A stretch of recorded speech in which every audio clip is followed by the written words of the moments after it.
Bismillahir Rahmanir Rahim. Firstly, I would like to thank the brothers and sisters behind this project for giving me the opportunity to convey the life and the biography of the greatest man, the greatest person after Rasulullah sallallahu alaihi wasallam.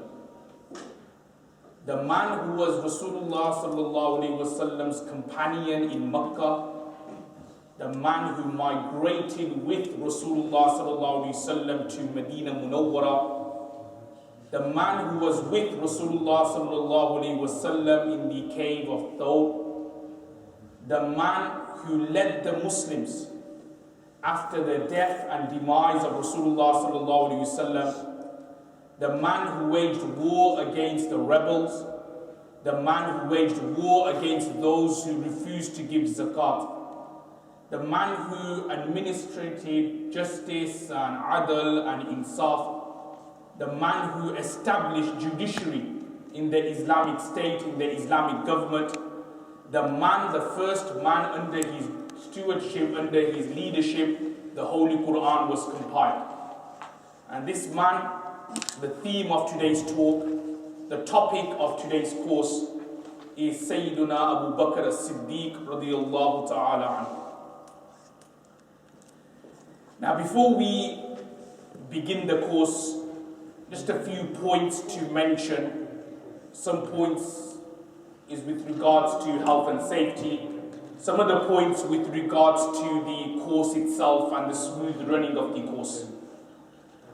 Now the first point with regards to health and safety is that if there is a fire alarm or if there is any other kind of problems or any other issues, then the nearest fire exit for the brothers is this particular exit here, this door behind the screen, and also this door as well. And for sisters who are upstairs, so if you could just come downstairs and just use the door behind. So these are the fire exits, so this has got to do health and safety. There afterwards, some other points to mention before I start or begin the course.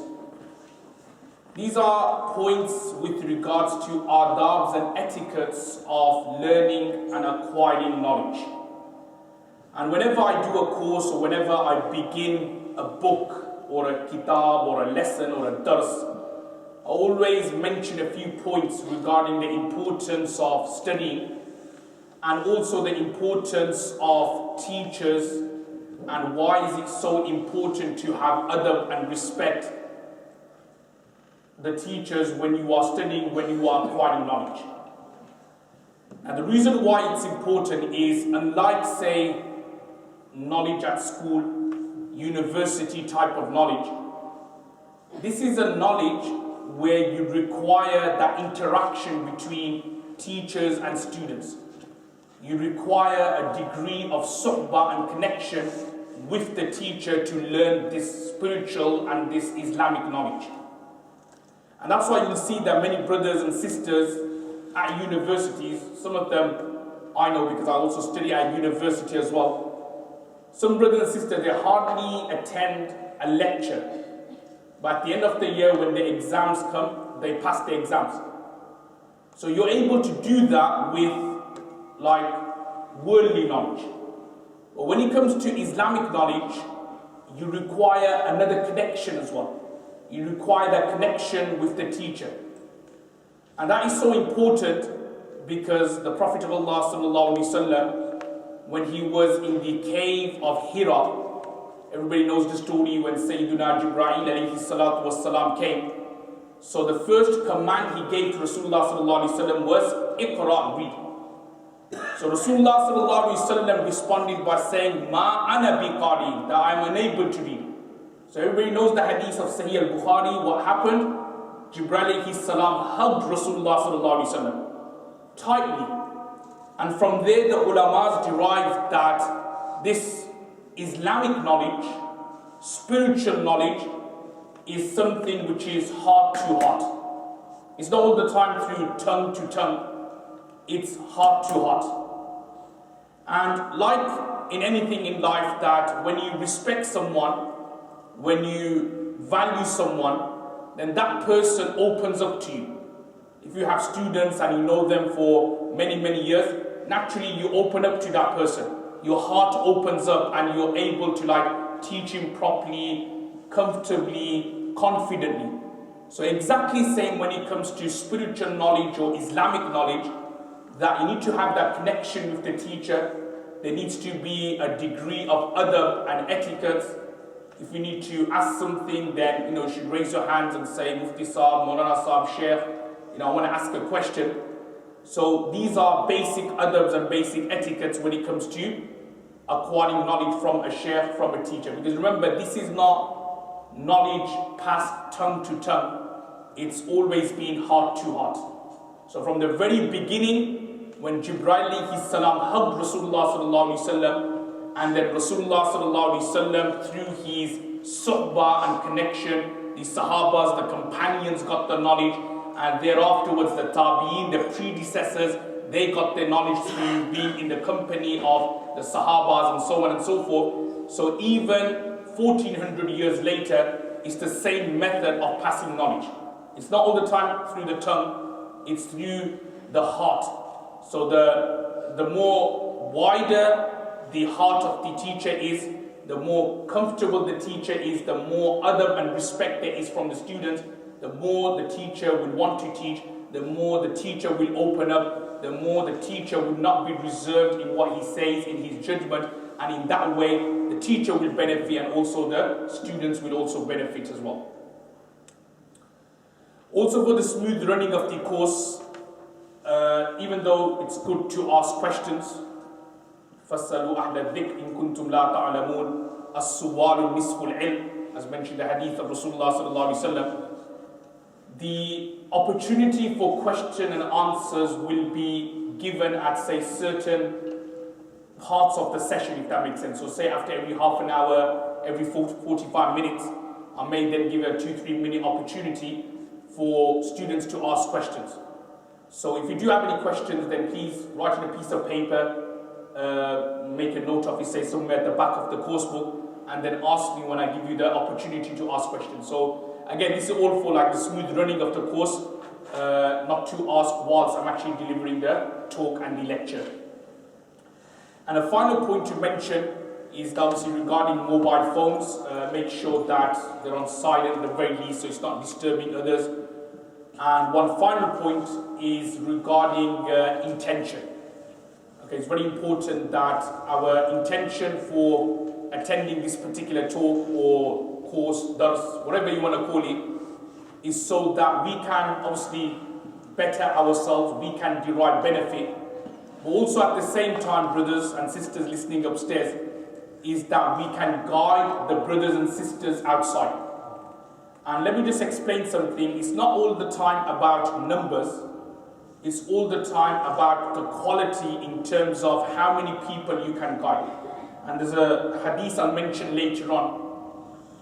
Subhanallah, Rasulullah sallallahu alaihi wasallam, he said to Sayyidina Ali radiallahu anhu, before Sayyidina Ali radiallahu anhu, under his stewardship, the forts of Khaybar were conquered.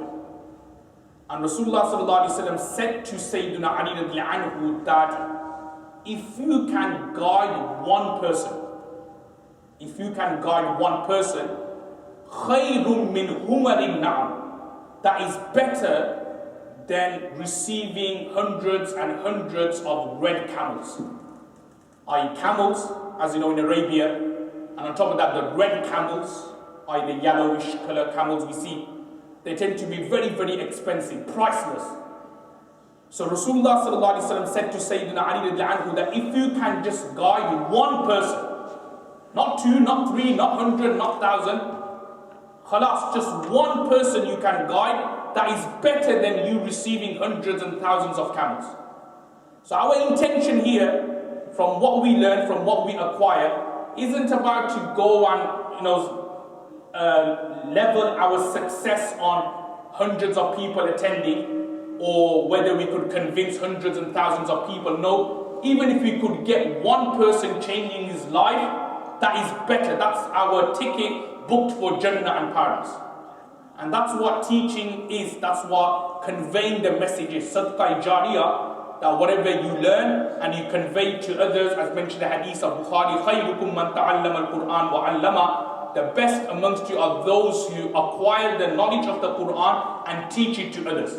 So again, teaching to others isn't based on teaching it to 100 people, then you'll get guaranteed Jannah, or teaching it to 1,000 people, then you get guaranteed Jannah. No, even if you could just change one person, if that person was, say for example, stealing and you managed to change that person, if that person was living a life of sin but you managed to change that person, if a person wasn't praying salah but you managed to change him, that is better than everything. Better than all the delights and all the bounties of this world. So our intention should be that whatever we acquire, we then make the firm intention in our heart that we ourselves benefit from the information, but also at the same time we try to change someone. And even if we change one person, believe me brothers and sisters, that's more than enough. Allah doesn't look at quantity, Allah subhanahu wa ta'ala looks at quality. Allah gives tawfiq.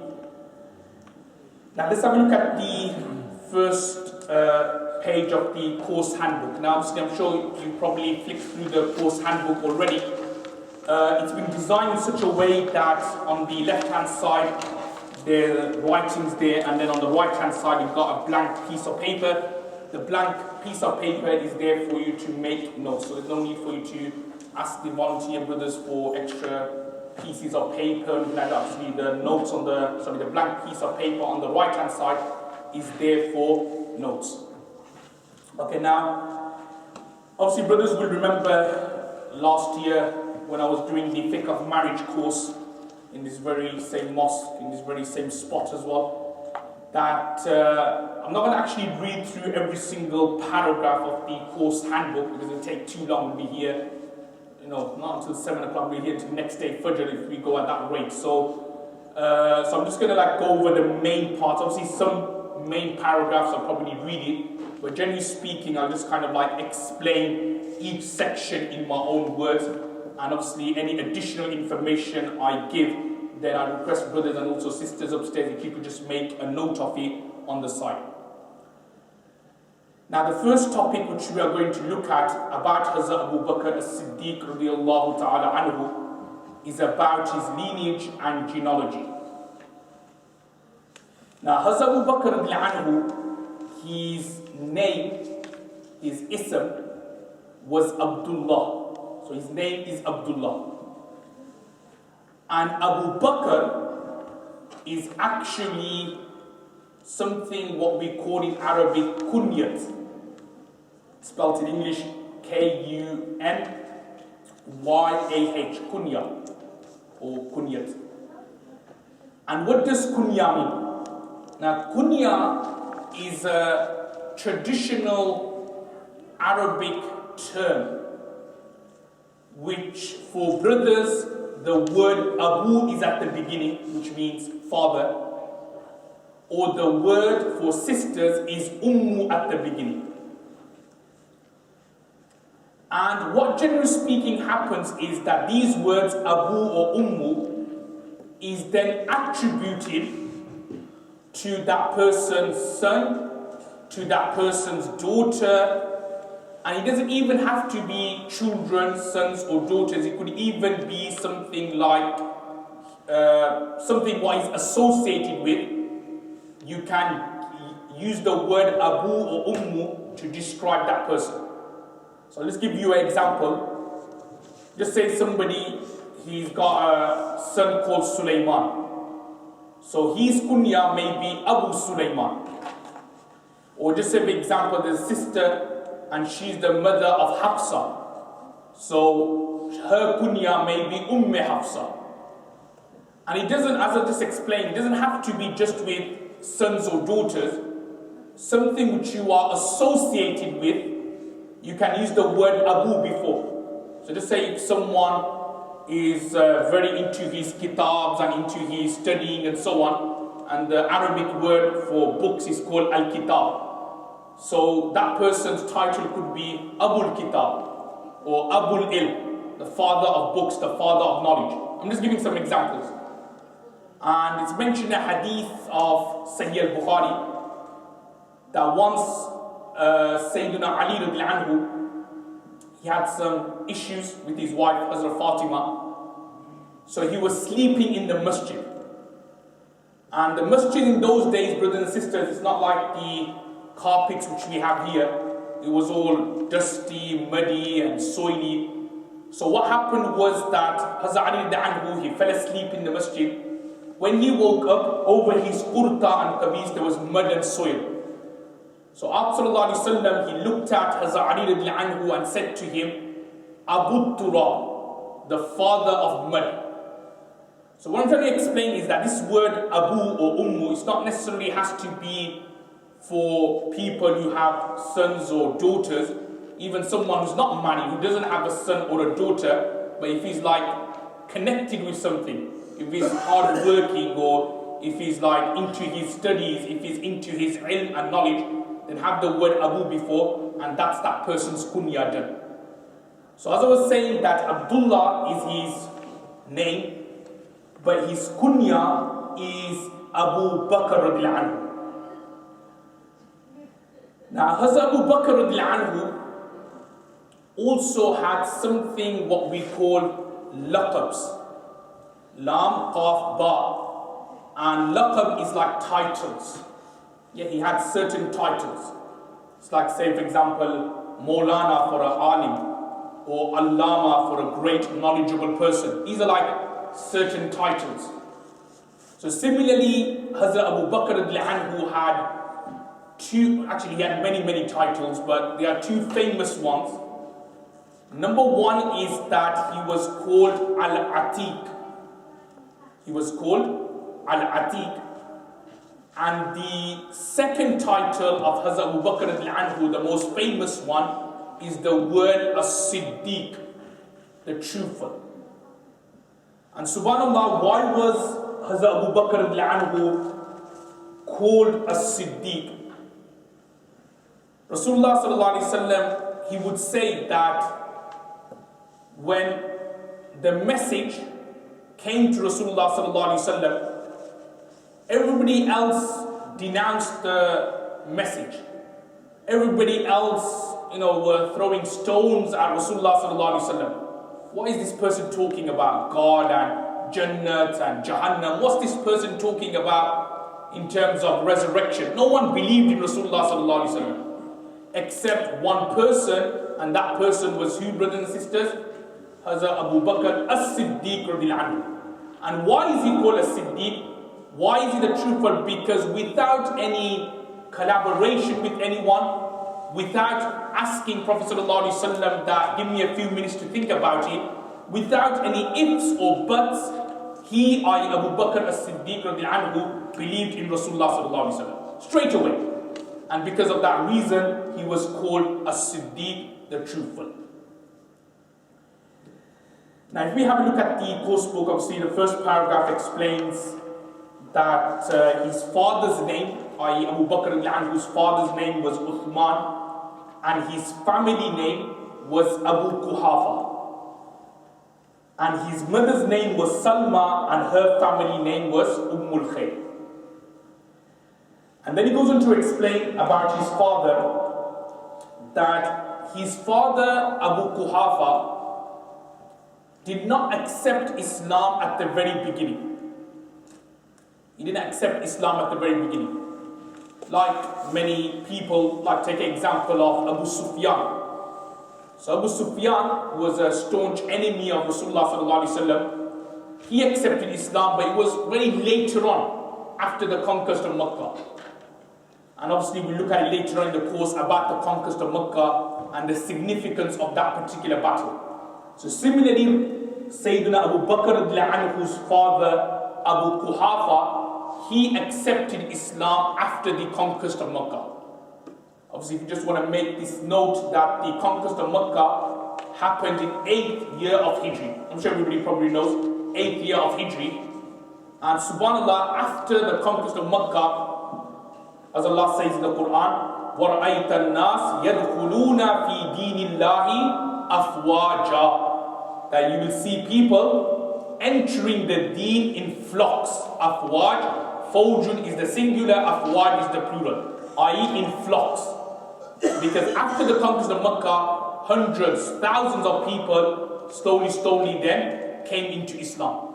So Abu Quhafa, he accepted Islam in the 8th year of Hijri after the conquest of Makkah, and he goes on to explain that he passed away at the age of 97 in the 14th year of Hijri. And then the third paragraph of the first section goes on to explain about his mother Ummul Khair as-Salama, that she, on the other hand, accepted Islam at the very beginning. She accepted Islam at the very beginning. So you have Abu Quhafa, Abu Bakr anhu's father, accepting Islam later on in Rasulullah sallallahu alaihi wasallam's reign, whereas Salama or Khair as-Salama, she accepted Islam at the very beginning. And one thing to mention here is that there may be some of you thinking, well, how can that work? Because you've got Abu Quhafa, who's accepted Islam later on, but he's a mushrik. And then you've got the wife, Salama, or Khair, she accepted Islam at the very beginning. So you have a scenario here where the husband's a mushrik and the wife is a Muslimah. So obviously this is not allowed anymore in Islam, and I did mention this in the fiqh of marriage course, that you can't have a scenario where the husband, say, a mushrik, a Hindu, or a Sikh, and the wife is a Muslimah. That's not allowed. But at the very beginning of Islam, it was allowed for the husband to be a mushrik and the wife to be a Muslimah. It was allowed. Then later on it got abrogated. So this is like a scenario here where Abu Quhafa, Abu Bakr anhu's father, was a mushrik and his wife was a Muslimah. So at the very beginning it was allowed. So there should be no kind of objections here that, oh, how can that be possible that they were living together but the father was a mushrik? Because at the very beginning of Islam, because you need to realize that at the very beginning of Islam, the Muslims, they were the maghlub, they were overpowered, they were mazloom, they were oppressed. They were living in an era or in a time where shirk and the mushrikeens of Makkah had the stranglehold. So obviously there were a lot of like interfaith marriages was permitted at the very beginning of Islam. But later on when Islam became stronger and there were more converts to Islam, Rasulullah sallallahu alaihi wasallam then abrogated that ruling, and now the rule, as all the brothers and sisters know, that a mushrik man, say a Hindu or a Sikh or an idol worshipper, idolater, cannot be married to a Muslimah. Okay, moving on to the next topic. Just one answer, please, for the sisters. If you could just keep the noise down upstairs, it's kind of disturbing. Noise is just coming to the brothers here. Okay, now going back to the first slide on the course handbook, the second section, Pre-Islamic Arabia. Again, I'm not going to go over every single line here, but just to mention a couple of things. That Abu Bakr anhu, he was a rich merchant, so he's a trader, very similar to Rasulullah sallallahu alaihi wasallam. Everybody knows that Rasulullah sallallahu alaihi wasallam, whilst he was growing up, he was also a trader as well. There were two occupations of Rasulullah sallallahu alaihi wasallam. He was a trader. He used to help his uncle Abu Talib in the trading business. And then there was another occupation of Rasulullah sallallahu alaihi wasallam, and that was Rasulullah sallallahu alaihi wasallam was anybody know? Was it? Shepherd, good. So there's a lot of wisdoms why he was a shepherd. Obviously, that's another course, if that makes sense, the seerah of Rasulullah sallallahu alaihi wasallam. So Abu Bakr anhu, his main occupation was that he was a tajir, he was a trader. And he was also very, rich, very renowned for his honesty, trustworthiness. He also explains that he was from the tribe of Quraysh. So that's the same tribe from which Rasulullah sallallahu alaihi wasallam was from. So Sayyidina Abu Bakr anhu, he was from the Quraysh.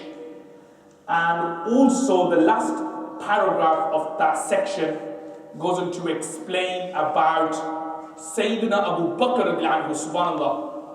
From the very beginning, he detested the consuming of alcohol, he detested the act of idol worshipping and shirk. Very similar to Rasulullah sallallahu alaihi wasallam. And subhanAllah, obviously what I just said, some of you may be thinking, well, what's so special about that? But you need to imagine, picture yourself in Arabia before the intervention of Islam.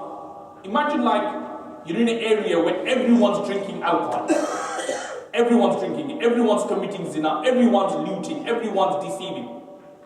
Now, if Allah subhanahu wa ta'ala did not protect you spiritually, then we would have thought, you know what, everyone's drinking alcohol. What's a big of a issue here? Let's just drink alcohol. Everyone's committing zina and adultery. I'll go and commit zina and adultery. Because everyone's doing it. It's like nowadays you see the youth, because they see their friends with this or doing that or with a haircut or like that, they want to copy them. So imagine in those days that Sayyidina Abu Bakr anhu, Rasulullah sallallahu alaihi wasallam, they lived in an era that shirk was common. Drinking alcohol was common. But even then Allah subhanahu wa ta'ala, subhanallah, protected both Rasulullah sallallahu alaihi wasallam and Sayyidina Abu Bakr anhu. And that only gives one answer, and that answer is that they were not being protected by themselves.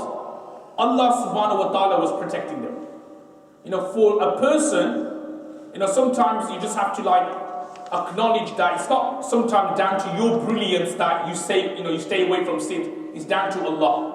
I think we as weak human beings, I'm sure if there was a beautiful woman outside and she was offering herself to us, I think many of us would easily be seduced and will easily fall into that temptation. But if, say for example, we say no, I don't want to see you, I don't want to be in contact with you, that in itself is telling us that there must be a supernatural being behind us who's saving us from that particular sin and from that particular guna. And that was the case with Sayyidina Abu Bakr anhu, that from, when he reached the age of puberty, when he matured, from that moment onwards, he never committed any kind of grave sins. I'm not saying he was sinless, he was ma'soom, because that's only for Prophets alayhi salatu wasalam. But the major sins, like adultery, which was common in those days, like drinking alcohol, like idol worshipping, these things, Allah subhanahu wa ta'ala not only protected Rasulullah sallallahu alaihi wasallam, but also protected Sayyidina Abu Bakr anhu. And I'll mention this point later on as well, which obviously, is further evidence and proof that Sayyidina Abu Bakr anhu is the rightful first Khalifa of Islam. Look, if somebody is such that he stayed away from sins, and after Rasulullah sallallahu alaihi wasallam has passed away, he's the only nomination, you could say, to be the first Khalifa of Islam. And that's what happens with pious people when we look through their history. Pious people, Allah subhanahu wa ta'ala, from a very young age, Allah protects them. Because it won't make sense that if these people are becoming leaders, that from a very young age, just say for argument's sake, somebody was an imam, say imam of the masjid. Now if you knew that your imam sahib, when he was growing up, he used to commit zina, may Allah forbid, he used to drink alcohol. Now even afterwards he changed his life and now he's become the imam. Even then people will still to a certain extent look down upon him and say, well, 20 years ago our imam sahib used to be in the nightclubs here and there, used to drink alcohol and so on. So why should we pray salah behind him? People will still have that. So similarly, Abu Bakr, because he was the deputy, the right-hand man of Rasulullah sallallahu alaihi wasallam, if he was involved in sins, people would not look up to Abu Bakr anhu. So that's why from the very beginning, Abu Bakr anhu was protected from sins and from major sins, from kaba'is from the very beginning. Moving on to the next page, page number 4, Islam. So everybody, obviously, without going into too detail about how it all started, as already briefly explained, the cave of Hira. So cave of Thawb, remember, don't get mixed up, is the cave where Rasulullah sallallahu alaihi wasallam and Abu Bakr anhu hid when they were migrating to Medina. That is Thawb, Thawra. This cave here is the cave of Hira, where the first revelation came.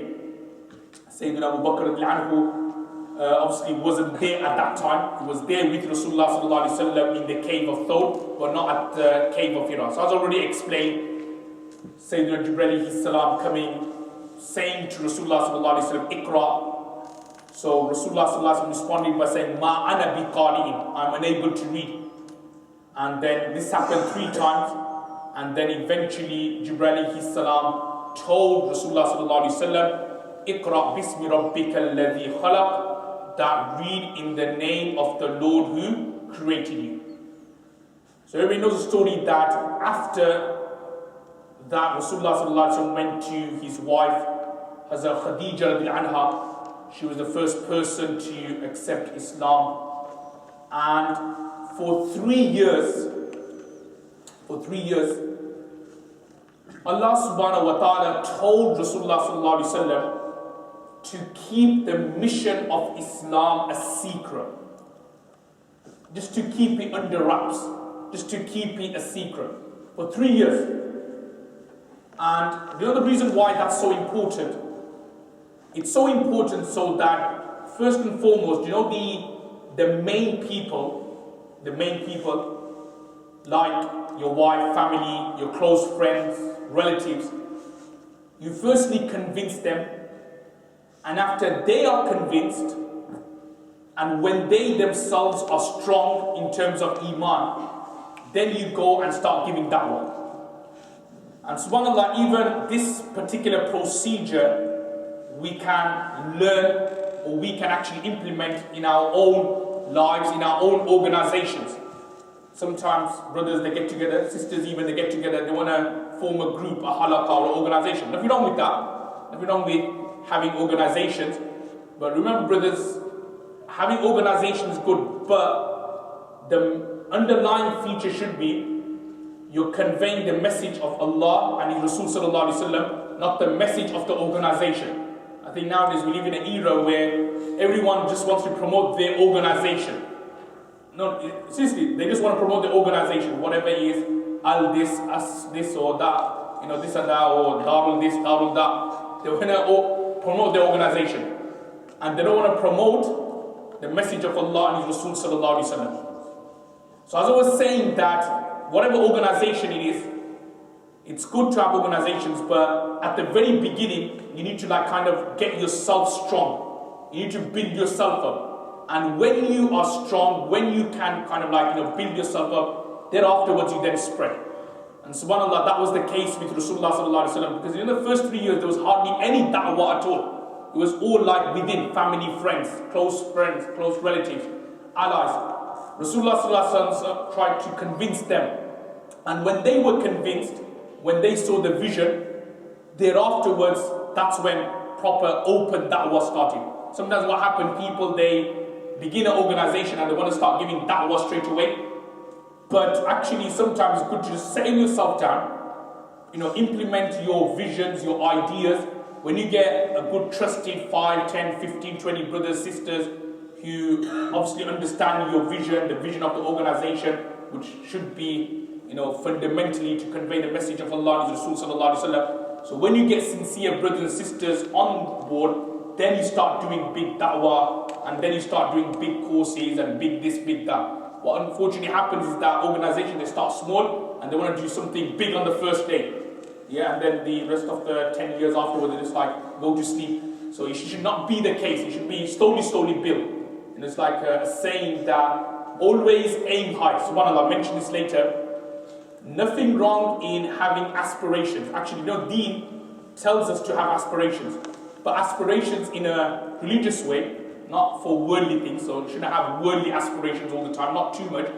But for Deen, religion, you should have aspiration. And I even tell my students as well that always think big. Alright, obviously we have got some of my students here. You know, they're in the first year. So what I even tell them is that, no, have the aspiration that you want to be Alum, you want to be a Mufti, you want to, you know, be teaching, you want to be the Shaykh al-Hadith. You know, have the aspiration. Nothing wrong with that. But that's like religious aspiration.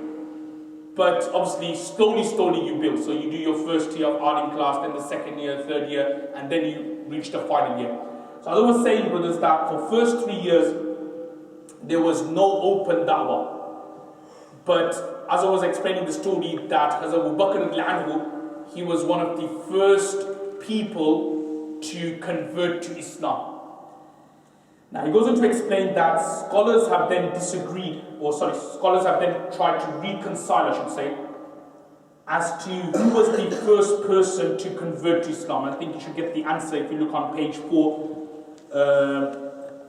In one of the paragraphs, it should be there if you have a read. Basically, who was the first person to convert to Islam? So the way the scholars have reconciled is that they have said that Abu Bakr anhu was the first man to convert to Islam. Khadija anha was the first woman to convert to Islam.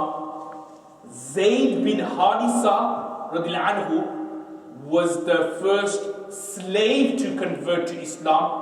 And Ali anhu was the first child to convert to Islam. Because Ali anhu converted to Islam when he was 9-10 years old, he was still a young child.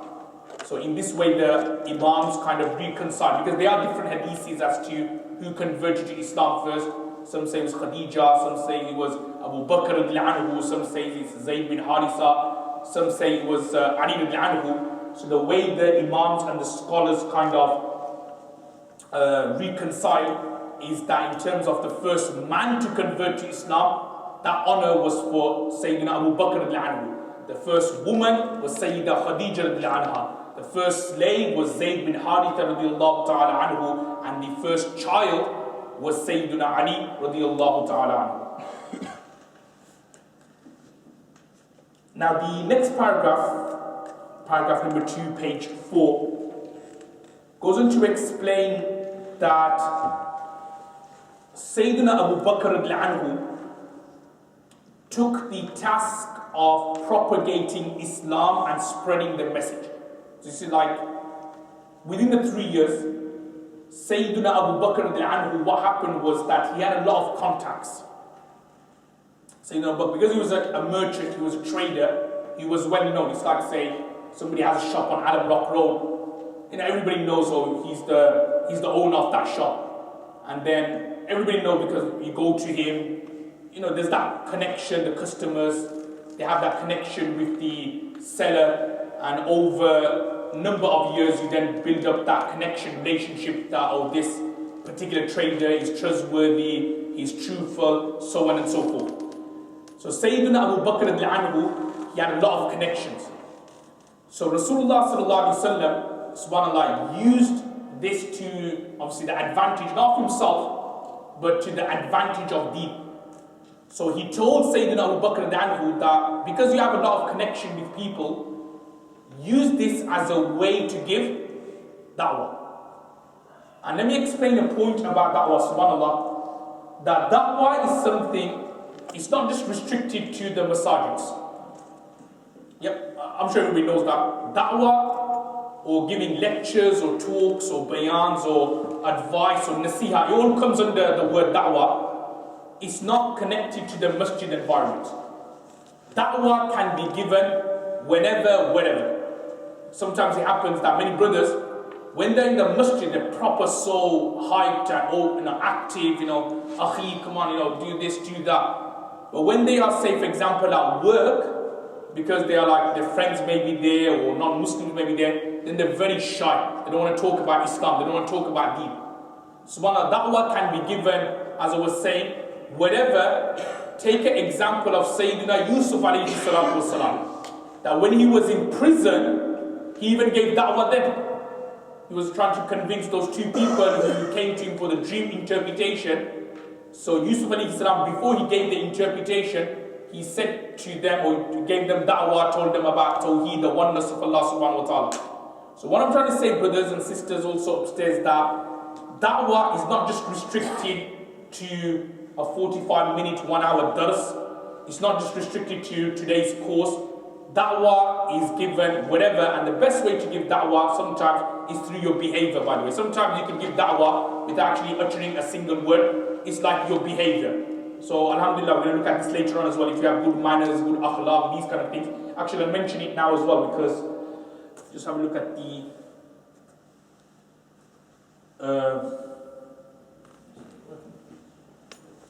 Yeah, just made some slides, some additional slides, which are not exactly linked with the coursework. Just mention one or two points about, like, I was going to say about da'wah. So, one of the best ways to give da'wah is just, having good manners, good akhlaq. That is the best ways of giving da'wah. Because sometimes it's not like the way you speak to people, it's like sometimes your manners, the akhlaq, how you behave in front of them.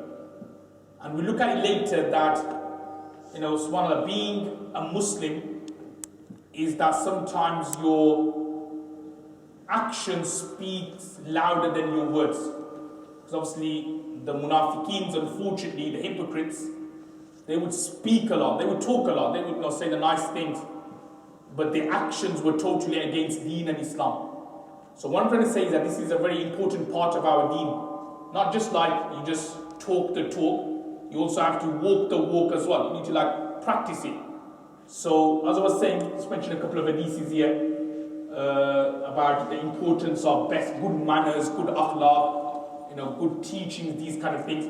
So as I was saying that good manners, good akhlaq, that is one of the ways of giving da'wah to people. If we then move on to the next part of the paragraph, it goes on to explain that Abu Bakr anhu built a small mosque in front of the courtyard of his house, and he would pray with such fervor and servitude that even the greatest opponents of Islam were moved by his emotion. We'll look at this story later.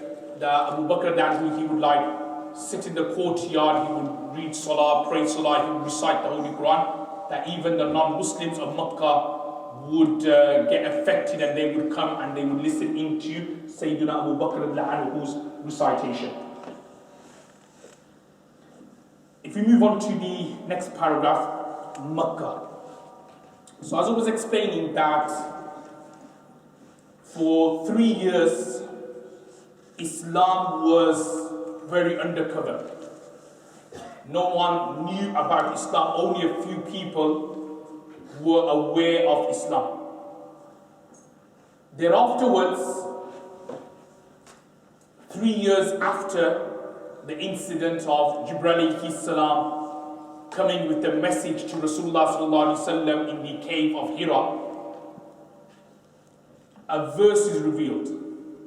And in this verse, Allah subhanahu wa ta'ala says, وَأَنذِرْ عَشِيرَتَكَ الْأَقْرَبِينَ, which means that warn your close relatives. وَأَنذِرْ, warn عَشِيرَتَكَ الْأَقْرَبِينَ, your close relatives. Now, warning your close relatives, that was the signal to give open da'wah. So thereafterwards, Rasulullah sallallahu alaihi wasallam, the Sahabas, the companions, they started giving open da'wah to the non-Muslims.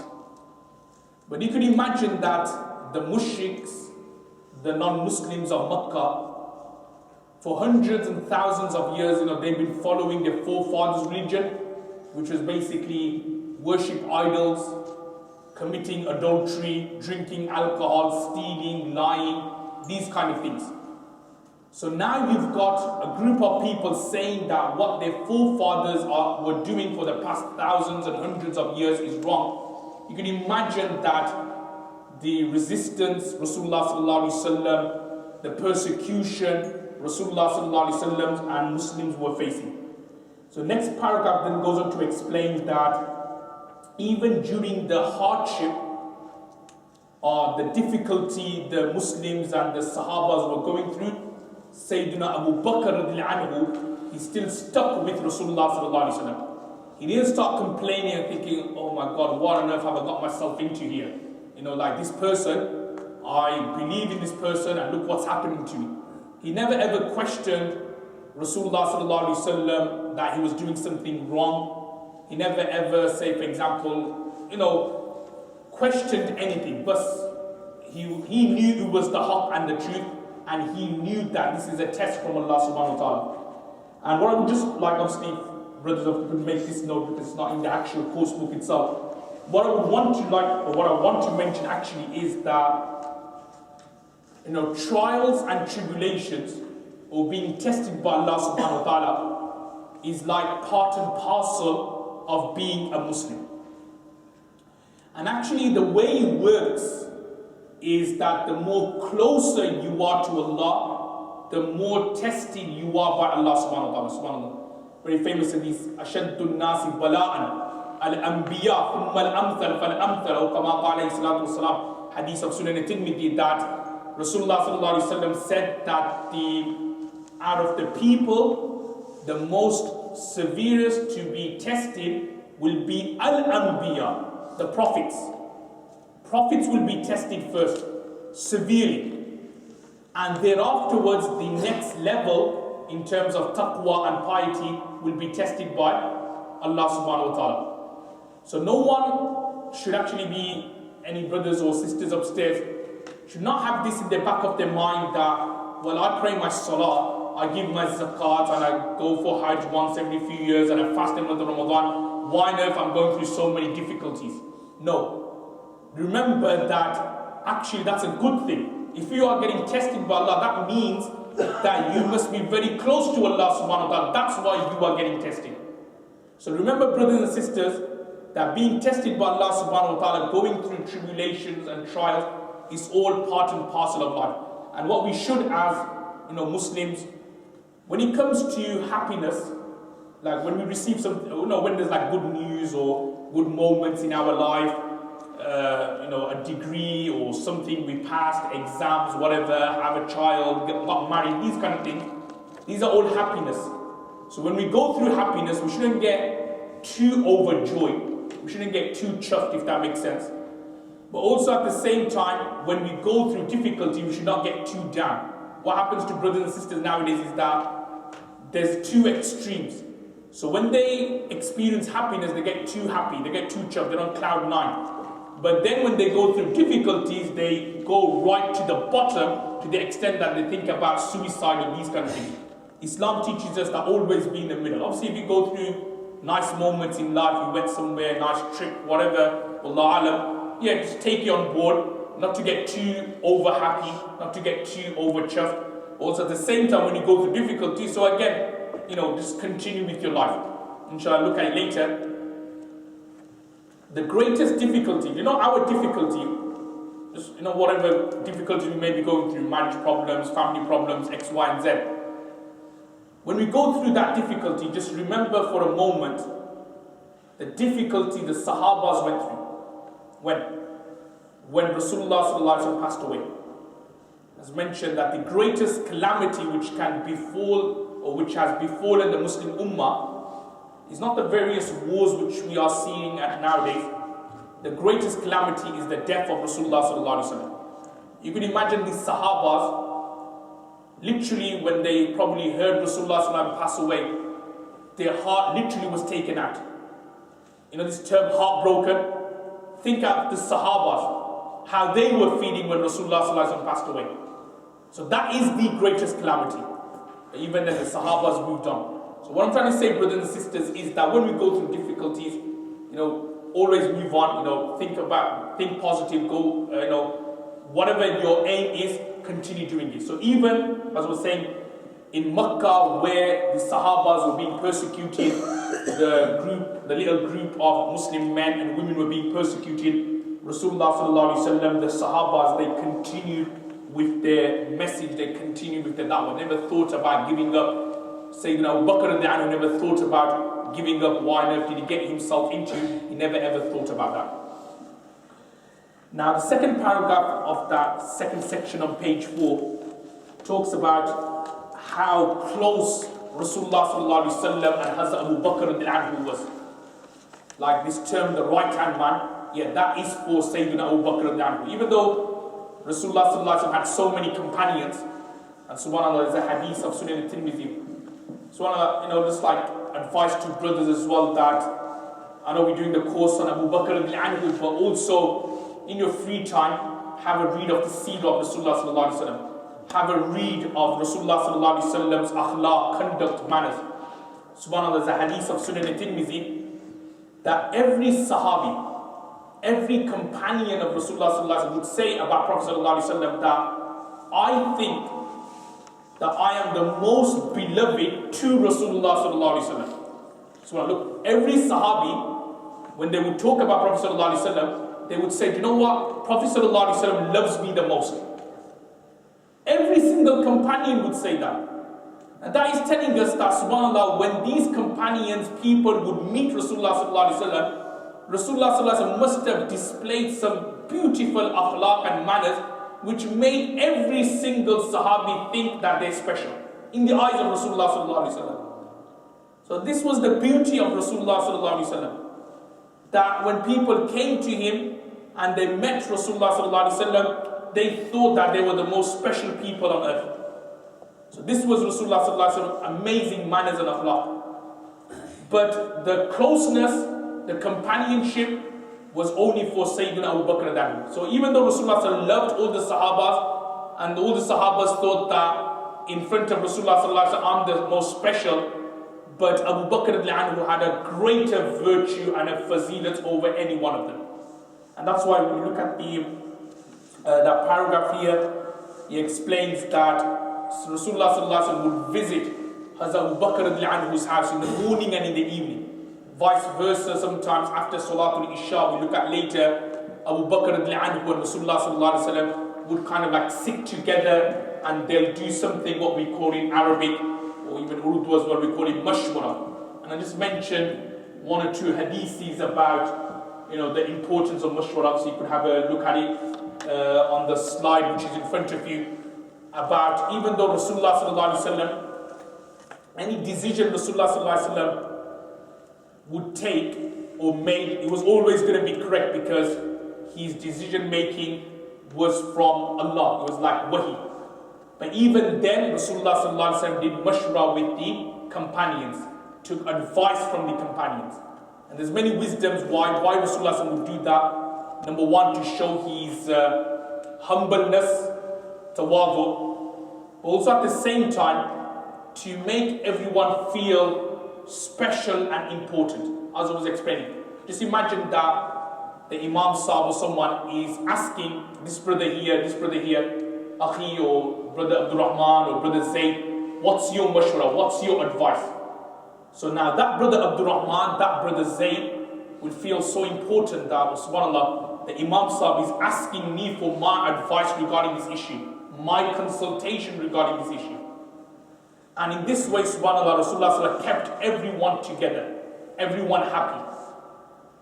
And even nowadays as well, I'll mention it later, subhanAllah, when we read the lives of these great Sahabas, companions, seriously, you could learn so much. This is anyone who is a leader, anyone who is an imam, a leader of a company. You want your employees, you want your workers to be with you. You want them to be, as I say, singing from the same hymn sheet. In other words, like whatever your motives, whatever your intentions, your aims, your goals, your vision is, you want your employees to kind of have the same vision and same aims. And the way you do that is that you make them special. You ask them for advice, you ask them for mashwara. And this is what Rasulullah sallallahu alaihi wasallam did. Because remember, we, at the end of the day, we're human beings. And unfortunately, human beings, this is what happens. Like whenever they join something, they want to see what's in it for them. Natural. Any organization you join, any da'wah activity or group you join, you want to see what benefit is there for you. Obviously, very few, there are some obviously exceptions and rules where you find some brothers who are just there solely for the pleasure of Allah. But unfortunately, what will happen is that sometimes many brothers, when they initially join, they want to look at what's their gain, what's their benefit from that. And then probably, if Allah gives them tawfiq, over time they may change. But initially they look at what's their aim, what's their gain, So now, what Rasulullah sallallahu alaihi wasallam did was, and what Sayyidina Abu Bakr anhu did when he became the first Khalifa, because remember, there were other people who were joining the Khilafat and so on.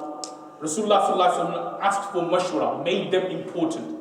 And when they gave mashwara, when they gave mashwara and they were made to feel important, that's where that love and attraction came between Rasulullah sallallahu alaihi wasallam and the companions. So as I was saying that Rasulullah sallallahu alaihi wasallam, he would constantly, regularly do mashwara with all Sahabas, but in particular with Sayyidina Abu Bakr radiallahu anhu. So that tells us how close Rasulullah sallallahu alaihi wasallam, or how close Abu Bakr radiallahu anhu was to Rasulullah sallallahu alaihi wasallam. Now moving on to the next page, page number 6. Migration to Abyssinia. So there's some other points there, but it's straightforward. Okay. Migration to Abyssinia.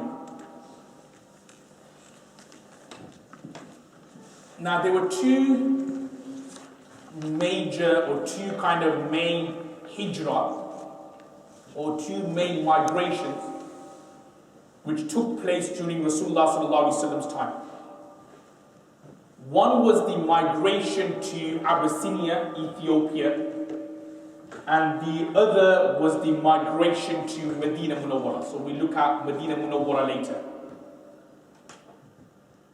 Now, when the persecution of the Muslims were intensifying in Mecca, and what I mean by persecution here, brothers and sisters, I'm not talking about your normal, like swears or racist remarks or any kind of these kind of things, which, we take them every single day, every week.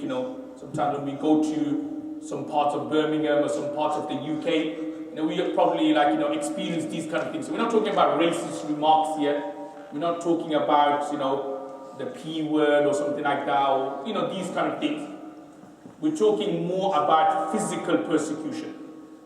We're talking about stories of Sumayya radiallahu anha, the first martyr of Islam. We're talking about Sayyidina Bilal radiallahu anhu, who was made to lie on his back on the hot, scorching desert sands of Arabia. We're talking about those types of persecutions. We're talking about people getting beaten up, black and blue, bruised up, that kind of persecution. So Rasulullah sallallahu alaihi wasallam, the Sahabas, in particular, the Sahabas who had converted to Islam and they had no support in Mecca.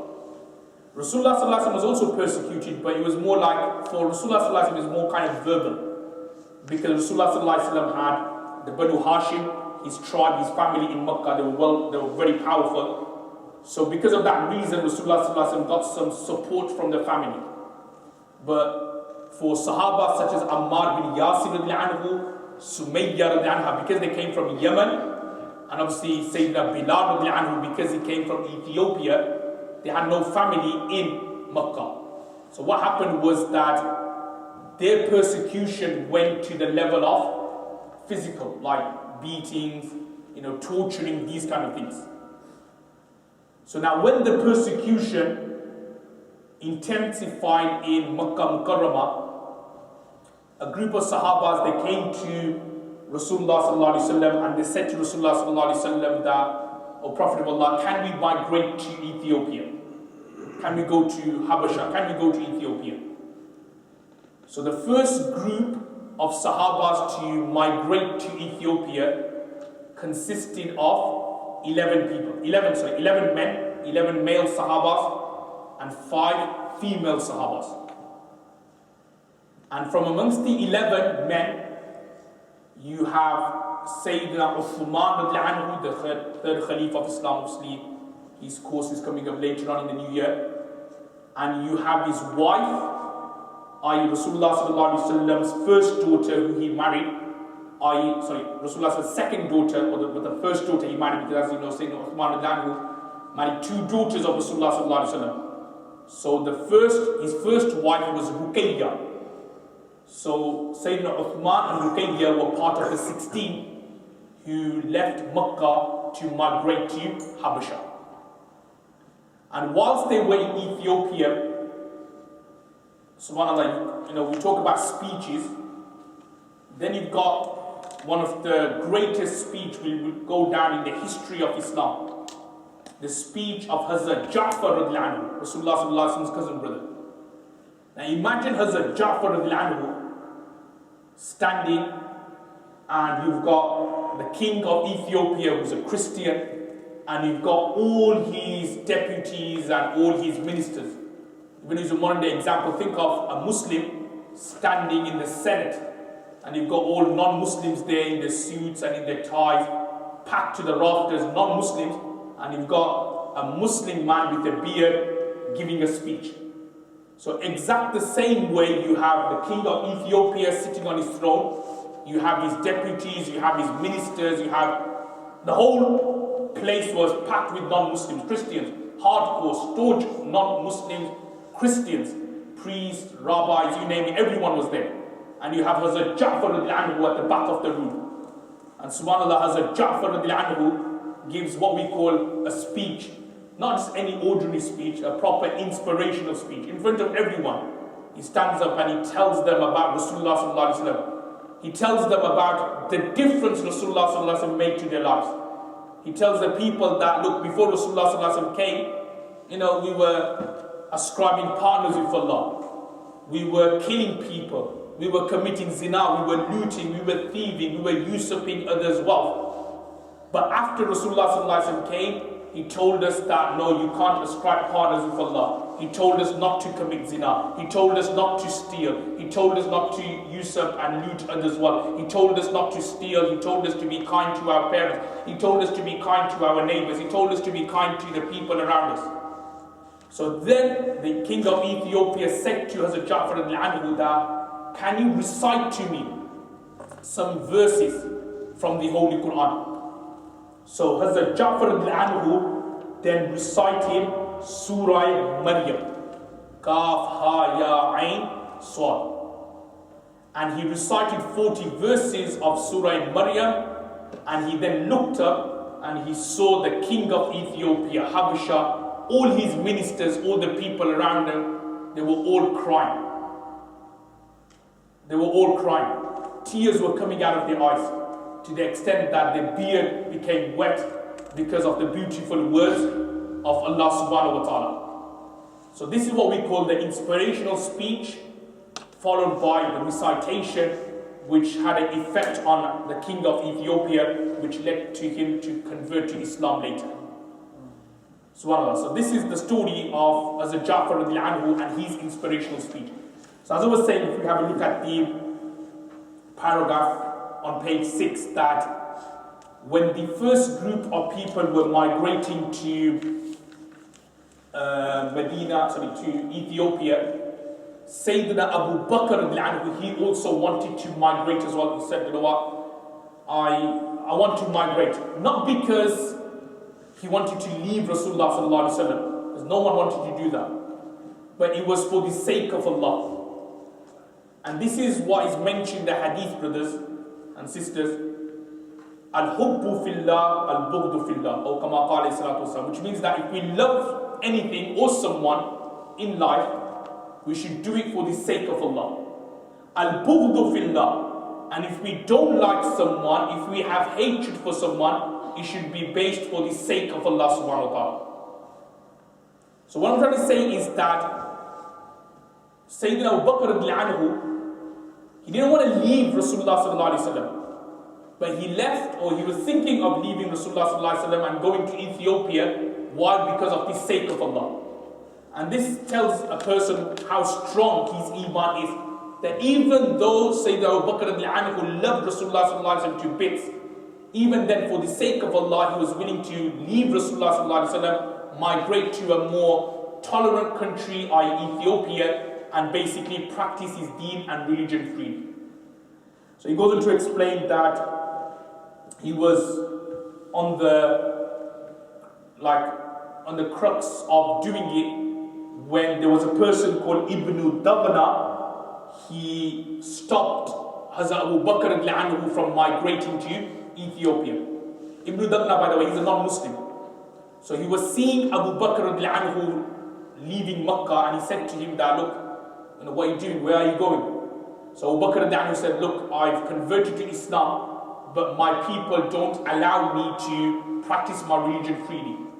So Ibn Daghna said to Abu Bakr that, look, you're a noble person, you're a rich merchant, why on earth are you basically leaving us for, even though he was a Muslim, but why are you leaving us for, why don't you go back to Makkah and I'll give you protection.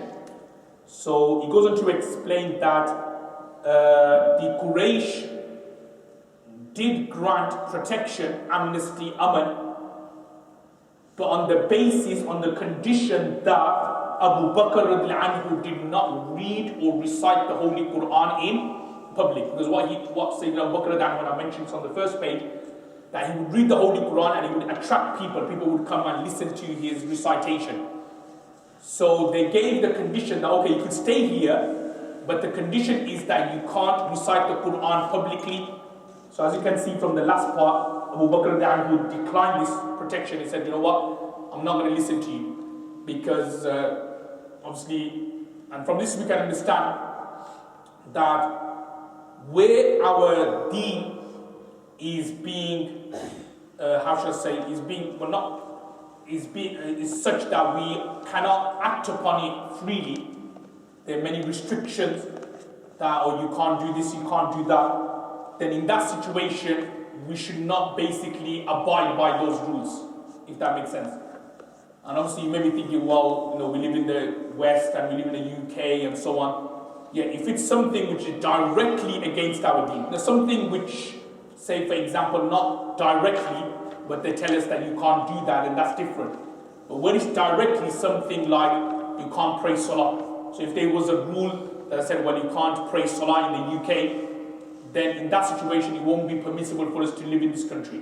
We'll have to migrate and go somewhere else, because Salah, these things, that's like the fundamental of Islam.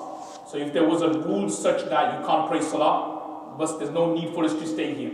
So similarly, Abu Bakr he would recite the Quran, whatever portion which was revealed, he would recite it. But remember, brothers, when I talk about recite the Quran, I think I should have clarified that earlier. It doesn't mean that he had a book in front of him and he would read the Quran. Because remember, there wasn't the book format of the Quran. I'll explain that later. He would actually stand in Salah, prayer, and then he would read Quran. So in other words, he was praying and he would do the recitation loudly and people will come and listen to him. So in other words, the Quraysh was saying to Abu Bakr, yeah, you could live in Makkah, but in other words, you can't pray here. You can't pray Salah here.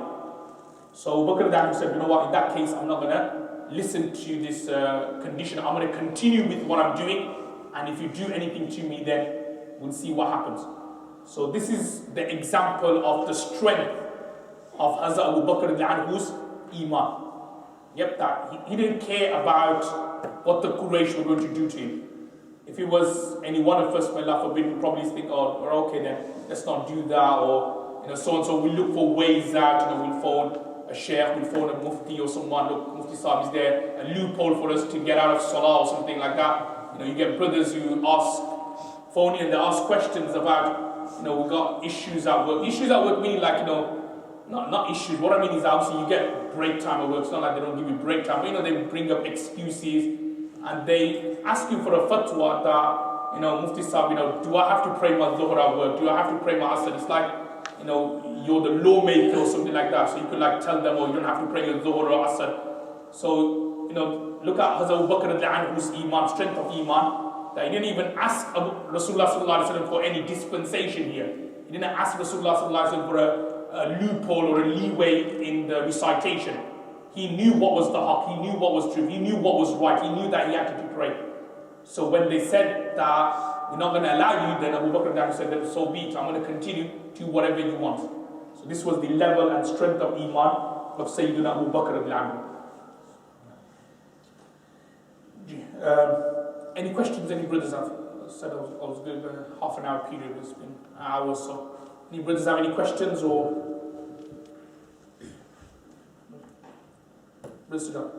You mentioned the real name of Abu Bakr being Abdullah. Was that before Islam or after Islam? It was before Islam. The reason why, because if they didn't have this concept of Allah, No, I don't want to go too into detail about the aqaid, but there were many different groups from the pagans. There were some who were proper staunch shirk, like mushriks. Like you had Abu Lahab, his real name was Abdul Uzza, the servant of Uzza, was the name of an idol. But then you had some mushriks who were basically, they believed in the oneness of Allah.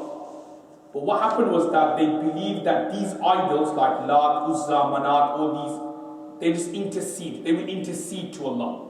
So they believed in the concept of Tawheed, but they also believed that, well, if I have any problems, let me ask these idols rather than asking Allah.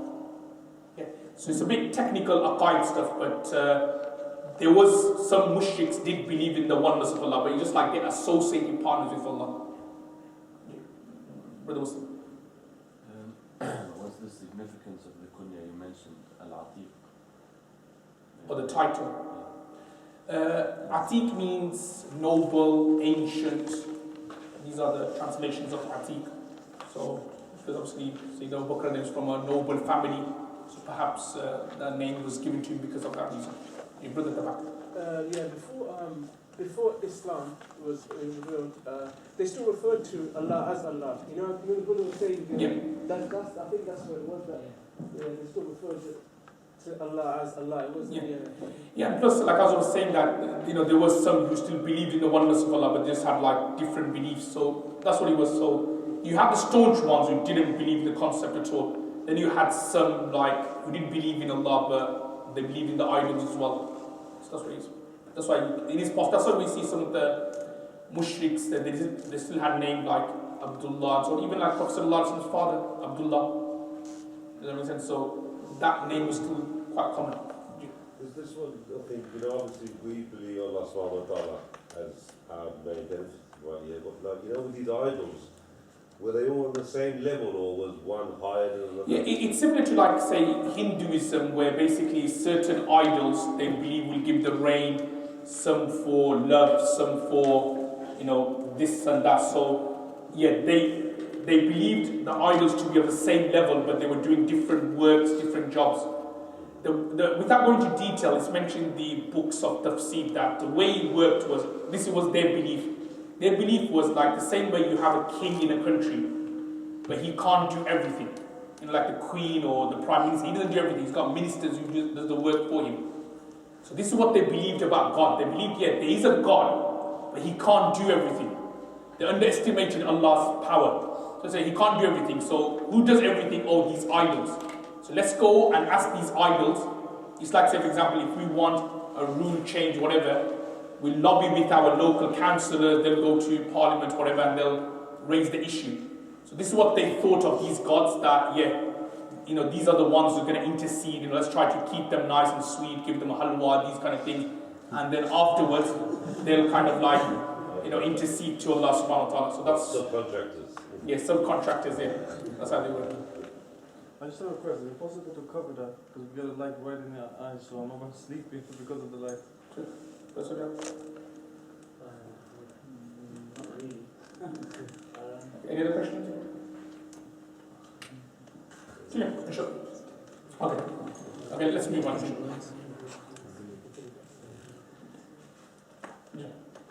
How many people became Muslim in the first 3 years? I think it was 39, top of my head, 39. 39. Okay, let's move on to the next section, page 6, migration to Medina Munawwara.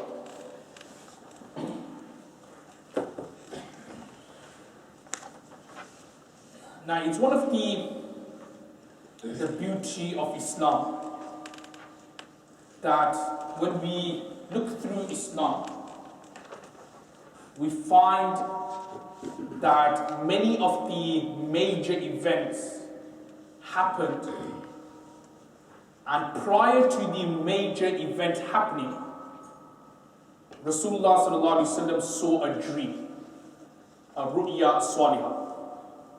So even before the cave of Hira, when Jibreel alayhi salam came, Rasulullah sallallahu alaihi wasallam saw visions, he saw dreams.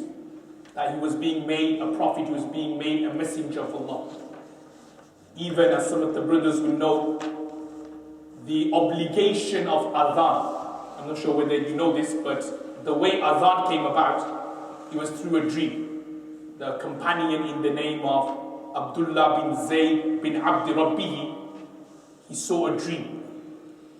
And in this dream he saw a person teaching him the words of adhan. That instead of using a bell to kind of call people to the prayers like the Christians do, this person in the dream was telling him that say Allahu Akbar, Allahu Akbar, Allahu Akbar, Allahu Akbar, Shahadu an la ilaha illallah, all the way until the end. So what I'm trying to say is that many major things, events in Islam happen because of a dream being seen by a companion or by Rasulullah sallallahu alaihi wasallam before. Now similarly, Rasulullah sallallahu alaihi wasallam for hijrah and for migration, that was based on a dream. And Rasulullah sallallahu alaihi wasallam saw many months before migration a dream. And he was shown different places. He was shown like Bahrain. He was shown like Syria. And he was shown a place called Yathrib, which was the initial name of Medina Munawwara. So Rasulullah sallallahu alaihi wasallam was shown the city of Yathrib, i.e. the city of Medina Munawwara. And Rasulullah sallallahu alaihi wasallam knew that this was going to be the place where the Muslims will migrate to in the future. Now what happened was, let me just explain the background, because you may be thinking, well, how did actually migration happen? You can't just like pack your bags and just go to another place. You know, there needs to be some kind of movement there in that new place. There has to be some kind of like people who's going to like back you up and support you. So now, how did migration to Medina Munawwara happen? Now, in Medina Munawwara at that time, there was a large Jewish settlement. A lot of Jews lived in Medina. Why? Why were they in Medina? They were in Medina because they were foretold that the final prophet will migrate to this particular city. So the Jews, their ancestors for many hundreds of years, have been living in Medina Munawwara, waiting in anticipation of the final prophet and messenger of Allah. So now the Jews told the native Arabs of Medina that, look, the final prophet is going to be coming. And they mentioned his features, how Rasulullah sallallahu alaihi wasallam would look, the nur from his face, the Mahr al-Nubuwah, the seal of prophethood between his shoulder blades. All the attributes of Rasulullah sallallahu alaihi wasallam, the Jews would mention this to the native Arabs living in Medina Munawwara. Now another point which was common amongst the people of Arabia was that the Arabs, even they were, like I was explaining earlier, there were some of them were proper staunch mushriks, idolaters. There was still one thing they would do once a year, and that is they would go for Hajj. Yeah, because Hajj was an ancient sunnah of Sayyidina Ibrahim alayhi salatu wasalam. So what would happen is that all the Arabs from Medina, from Yemen, you name it, Arabian Peninsula, once a year they would go for Hajj. It's a guarantee they would go for Hajj. You get some people like, you know, you won't see them in the masjid, but for Eid they will be there. You know, it's like that. So think of it to be something similar, is that, yeah, they won't do anything else. They won't do anything Islamic for the rest of the year. You know, they won't pray, they'll do shirk, everything. But during the season of Hajj, you'll see them in Makkah. Okay? And we're going to look at it later that the way they would do their Hajj, you know, remember, they would not do their Hajj with their ihram clothes on. I'm sure everybody knows they would do it naked and so on. They had some of the kind of like innovations, they would do. But anyway, that's another point. So as I was saying that everybody would go for Hajj. So whilst they were in Hajj, because people were coming from various parts of Arabia, Rasulullah sallallahu alaihi wasallam, he would kind of use that as an opportunity to give da'wah to people. So whilst he was giving da'wah, the people from Medina, they saw this man, they saw this person. That person resembling the features and the attributes the Jews which talk, who they will talk about in Medina Munawwara. So when they saw Rasulullah sallallahu alaihi wasallam, they thought, you know what? He's the final prophet. The person who the Jews always talk about in Medina, this is his features, he will look like this, and the nur, and so on and so forth. So when they saw Rasulullah sallallahu alaihi wasallam, they said, you know what? Yes, he's the final prophet of Allah. So what happened? They went to Rasulullah sallallahu alaihi wasallam, they spoke to him, and they did what we call, over 2 consecutive years, a bay'ah. Bay'atul Aqaba Ula, the first pledge of Aqaba, and then the following year, Bay'atul Aqaba Thaniya, the second pledge of Aqaba. So they did a bay'ah, like we do when we do bay'ah to a sheikh or someone. So they actually did a bay'ah with Rasulullah sallallahu alaihi wasallam. So they held his hands and they promised Rasulullah sallallahu alaihi wasallam that obviously they're going to believe in him, and also they promised Rasulullah sallallahu alaihi wasallam that we will protect you. If you migrate to Medina Munawwara, we will help you and we will protect you. So Rasulullah sallallahu alaihi wasallam then realized that let's take what we call a temporary kind of hit for a permanent gain. In other words, naturally when you look at it, you don't want to leave your hometown, do you? Look, if you've been brought up somewhere, you don't want to leave that area.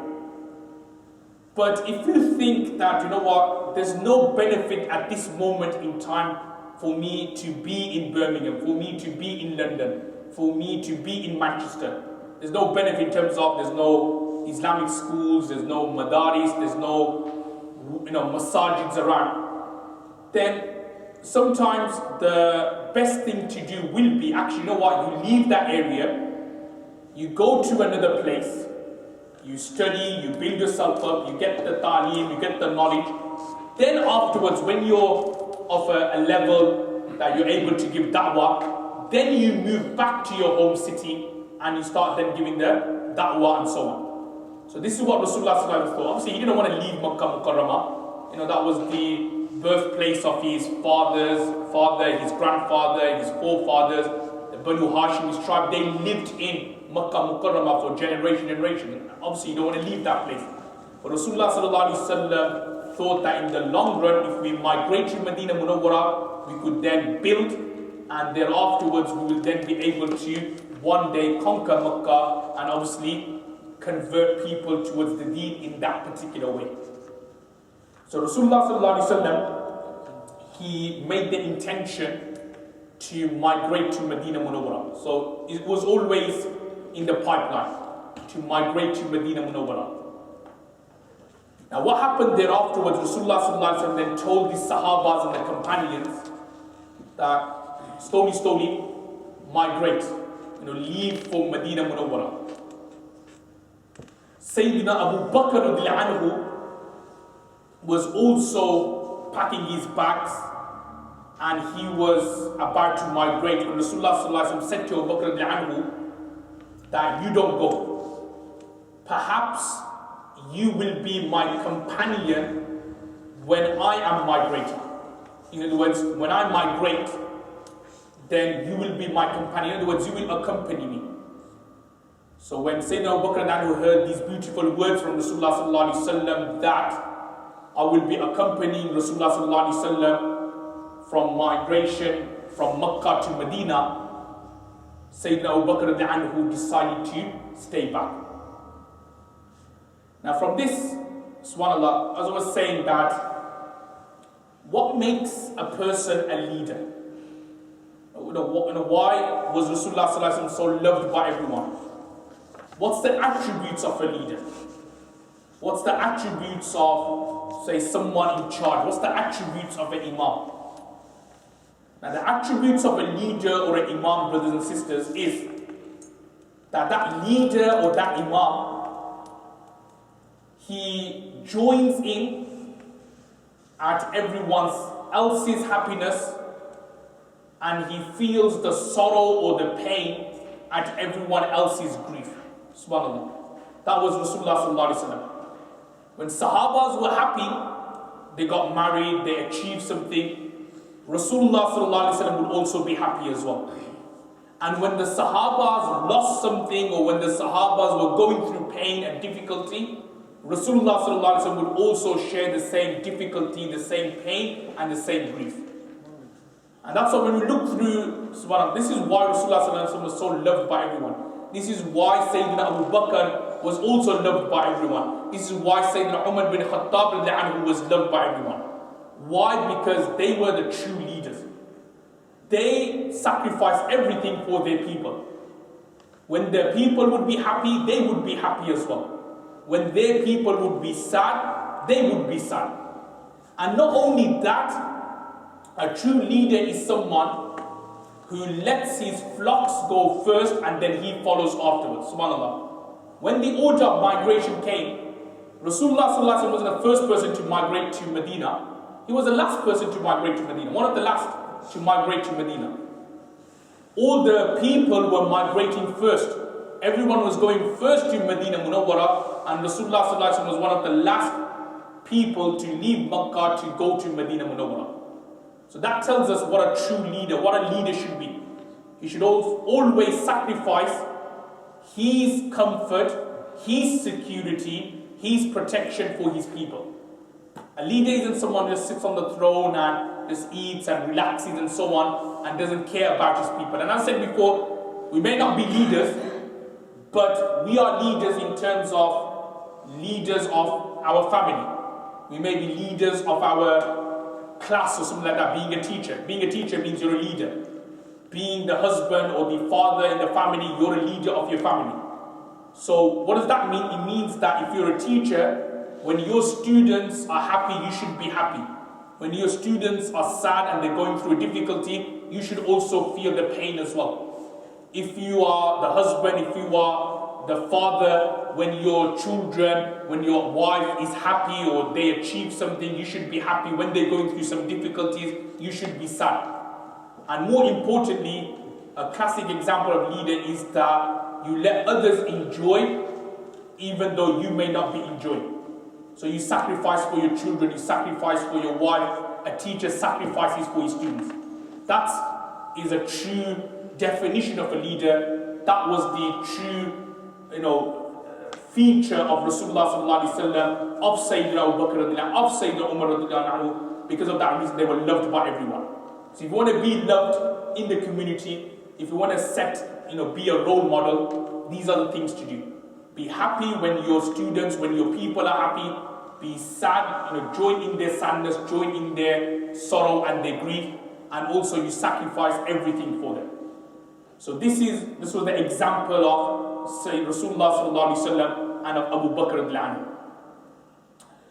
Now when it became apparent that the Muslims, they were leaving Medina Munawwara, so they were leaving Makkah, migrating to Medina, and it became apparent all the houses of Makkah were slowly emptying out. The leaders of the Quraysh, they gathered at a place called Darul Nadwa. Nadwa, and Dar means place, house. And Darul Nadwa is like, you could say like a parliament, a house of lords, a house of parliament, where the main leaders, they sit down and they discuss issues. So you can imagine the agenda of that day was Rasulullah sallallahu alaihi wasallam. What should we do with him? He's claiming to be the Prophet of Allah, he's claiming the oneness of Allah. And not only that, all the people of Makkah have migrated to Medina. Not all, but most of the Muslims have migrated to Medina Munawwara. So there's a father in Makkah, his son's gone to Medina, his daughter's gone to Medina. A husband is in Makkah, but his wife's in Medina. the wives in Makkah, but the husbands in Medina. So they were blaming Rasulullah sallallahu alaihi wasallam. Look what he's done. He's kind of disunited a family. The husbands here, the wives in Medina. The wives here, the husbands in Medina. The sons here, the fathers in Medina. So they was blaming Rasulullah sallallahu alaihi wasallam for causing a total mess in the family. So they were doing mashwara, the leaders of the Quraysh. What should we do about Rasulullah sallallahu alaihi wasallam? So it's mentioned that when they were just about to start their meeting, somebody knocked on the door. They opened the door and there was an old man, an old sheikh, an old man from Najd. And this old man or sheikh from Najd wasn't actually a man. He was Iblis. He was a devil. He was shaitan. In the form of a man, he came. And he said to them that, look, I want to sit in your meeting. So the leaders of the Quraysh, they looked at him and thought, okay, he's old, he looks respectable. Nowadays you sometimes see someone with a bit, white beard, a bit like turban, you think, mashallah, pious, religious, bring him into the meeting. So they looked at him, and I'm not sure what light they saw in him. Obviously, they didn't see any light, they saw darkness from him, because they themselves were in darkness. So they looked at his darkness, and they allowed this devil to sit in their meeting. So they were giving mashwara, what should we do about Prophet sallallahu alaihi wasallam? So one of them suggested, let's imprison Rasulullah sallallahu alaihi wasallam. So this devil, the sheikh from Najd, said that no, let's not imprison him. Then they gave another suggestion that let's kind of exile him, expel him from Makkah. So again, the old man from Najd said no. Then the third mashwara which was given is, do you know what? Let's assassinate Rasulullah sallallahu alaihi wasallam. Let's kill Rasulullah sallallahu alaihi wasallam. And this Iblis, accursed Mal'un, then said, oh, do you know what? That's a very brilliant idea. Great idea. Let's kill Naudhu-billah Rasulullah sallallahu alaihi wasallam. Let's assassinate him. And in that way we could end and put an end to Islam, put an end to this deen, put an end to Rasulullah sallallahu alaihi wasallam, put an end to this particular way of life and this disunity which Rasulullah sallallahu alaihi wasallam is committing. Let's kill and assassinate Rasulullah sallallahu alaihi wasallam. So this was the mashwara which was given, and they all agreed on that. Now what happened was, Prophet sallallahu alaihi wasallam was told via wahi of their intentions. So Rasulullah sallallahu alaihi wasallam went that instant and told Sayyidina Abu Bakr anhu that get everything prepared. Get your camels prepared. We are going to migrate to Medina tonight. So Sayyidina Abu Bakr anhu got everything prepared. Obviously, if you look at the notes, he explains that Sayyidina Abu Bakr anhu's daughter Asma anha packed their luggage. And also on the next paragraph, he explains that his son Abdullah, was telling Abu Bakr anhu of the going-ons in Makkah, what's happening and so on. And also Sayyidina Abu Bakr anhu's slave Amir bin Fuhayra was kind of like grazing the sheep nearby. So everything was like kind of prepared. So what then happened was that Rasulullah sallallahu alaihi wasallam then contacted Sayyidina Ali radiallahu anhu and told Sayyidina Ali radiallahu anhu that I am going to migrate to Medina tonight, but the leaders of the Quraysh are going to be surrounding my house in the evening, because their intention is as soon as I leave my house, they're going to come and attack me. So what I want you to do, this is what Rasulullah sallallahu alaihi wasallam told Sayyidina Ali anhu, what I want you to do is basically sleep in my bed and give them the impression from outside that Rasulullah sallallahu alaihi wasallam is sleeping. So then what happened was that Sayyidina Ali anhu was sleeping. Rasulullah sallallahu alaihi wasallam opened his front door. The leaders of the Quraysh were outside when they were about to attack him. He opened his front door, he got a handful of soil and he threw it at them. And Allah says, فَأَغْشَيْنَاهُمْ فَهُمْ لَا يُبْصِرُونَ. In other words, when the soil was thrown onto them, Allah subhanahu wa ta'ala put a veil over their eyes. So the leader of the Quraysh were there, waiting in anticipation to get hold of Abu Bakr, attack him and kill him. Allah subhanahu wa ta'ala put a veil over their eyes, a parda over their eyes. So what happened? Abu Bakr then walked right in front of them, and they didn't realize that Rasulullah had just walked right in front of them.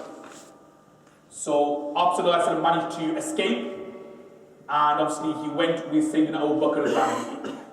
Now obviously there may be some of you thinking that if they were going to kill and assassinate Rasulullah, why didn't they break into Rasulullah's house and kill him like it's done nowadays? Like if you want to assassinate someone, kill someone, what do? You just basically break into that person's house, shoot him, and then you just do one.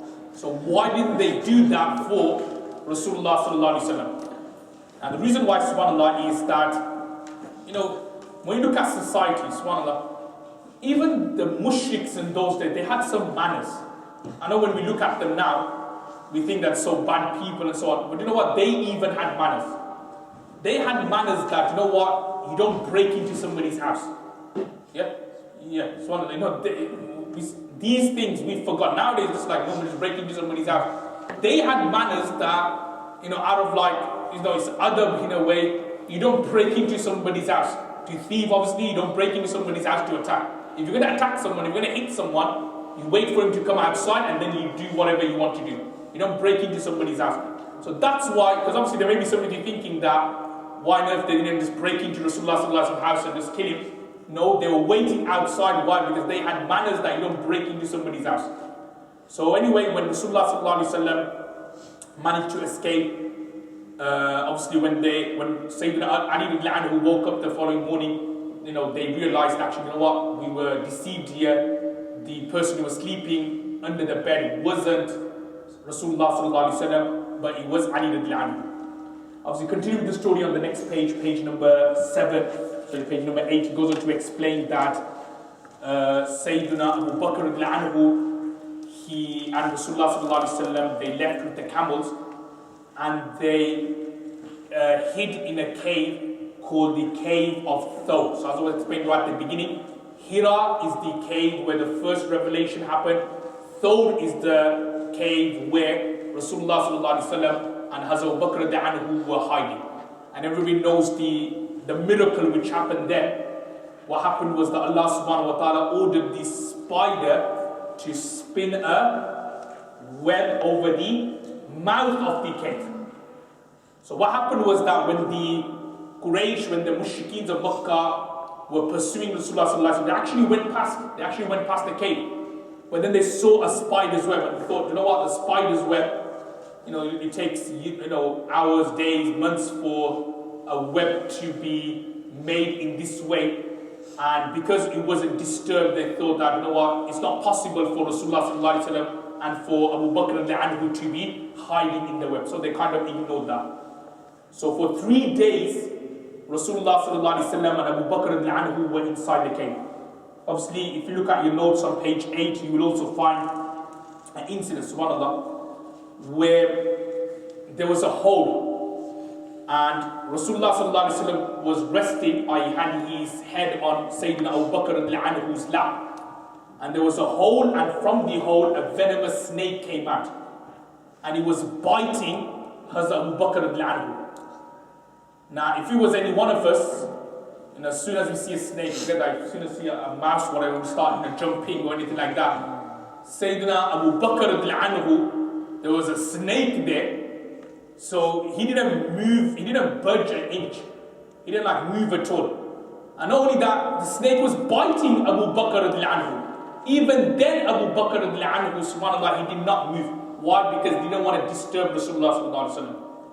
And this was based on, this is not based on Iman actually. What Abu Bakr anhu did, it's not part of Iman. What I mean by that, if a snake is biting you, you don't disturb Rasulullah. It's not one of the rules of Islam. So it's not based on Iman. But this is based on something else, what we call love, muhabbat. What does love mean? It's like a term we did touch on in the marriage course earlier in the year. What does love mean? What does muhabbat mean?